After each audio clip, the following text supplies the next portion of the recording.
No, este fajón es bello, es de 2 centímetros, delgado en un solo hilo, eso sí tiene que ser en un solo hilo para poder que sirva para la fabricación de unos zapatos. Un chico está emprendiendo con una fábrica de zapatos y les coloca tejidos tradicionales de ciertas culturas y la verdad yo fui afortunada que él decidió que en algunos de sus diseños de zapatos los quería con los fajones que nosotros tejemos. Nosotros tejemos fajón paleteado en técnica guayú y la verdad que bendición, ese muchacho nos escogió a nosotros para hacer ese hermoso fajón y llevarlo en un par de zapatos que la verdad siento yo pues que va muchos años,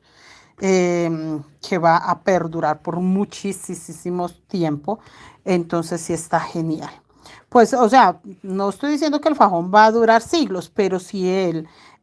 con sus emprendimientos de zapato logra sostenerse muchísimos años, pues todo el tiempo lo van a recordar con los fajones que nosotros tejimos y de una forma u otra va a perdurar nuestra